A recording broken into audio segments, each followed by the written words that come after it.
పేరు పెట్టుకునే ముందుకెళ్తామని చెప్పి తెలంగాణ జాగృతి పేరు పెట్టి మరి సంస్థని ఇన్ని రోజులు కూడా చాలా అద్భుతంగా నడిపించుకున్నామని చెప్పి నేను భావిస్తూ ఉన్నాను.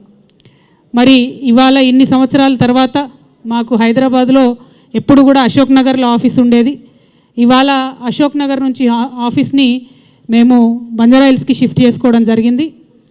ఇక్కడి నుంచి లాంగ్ లీజ్ తీసుకున్నాం మరి ఇక్కడ, కాబట్టి చాలా రోజులు ఇక్కడ మా ఆఫీసు స్థిరంగా మీ అందరి ఆశీర్వాదంతో, తెలంగాణ ప్రజల ఆశీర్వాదంతో నిలబడి ఉంటుందని చెప్పి నేను మనస్ఫూర్తిగా భావిస్తూ ఉన్నాను.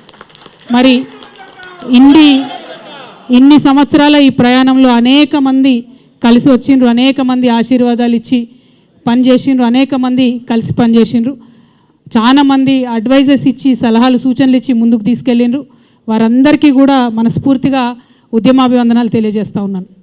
మరి మీ అందరికీ కూడా తెలిసినటువంటి విషయమే, కేసీఆర్ గారు తెలంగాణ రాష్ట్రం సాధించిన తర్వాత, తెలంగాణ రాష్ట్రం ఏర్పడ్డ తర్వాత అద్భుతంగా తెలంగాణ సోయితోని పరిపాలన జరిగింది. మేము తెలంగాణ జాగృతి సాంస్కృతిక రంగంలో ఏ చిన్న కార్యక్రమం అడిగినా, ఏ చిన్న అంశం డిమాండ్ చేసినా మాకు నిమిషాలలో జీవో వచ్చినటువంటి సందర్భం. చాకల ఐలమ్మ గారిది ఉదాహరణకు అధికారికంగా చేయాలి అంటే ఒకటే సెకండ్లో జీవో వచ్చినటువంటి సందర్భం. మిషన్ భగీరథకు సగరుల ఆరాధ్య దైవమైనటువంటి భగీరథ పేరు పెట్టడం అన్నది మేము అడగకుండానే కేసీఆర్ గారు మాకు ఇచ్చినటువంటి వరం. అట్లా ఏ ఒక్క అంశం తీసుకున్నా సేవాలాల్ మహారాజ్ యొక్క జయంతిని అఫీషియల్గా ప్రభుత్వం నుంచి చేసిన ఏకైక ప్రభుత్వం కేసీఆర్ గారి ప్రభుత్వం భారతదేశంలో.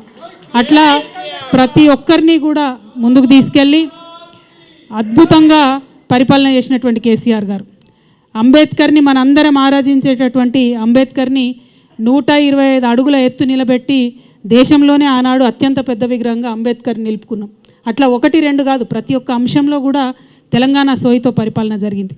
మరి ఇవాళ ఉన్నటువంటి పరిపాలన మనం చూసుకుంటే ఈ 10 సంవత్సరాలకి ఇప్పటికీ చాలా తేడా ఉంది.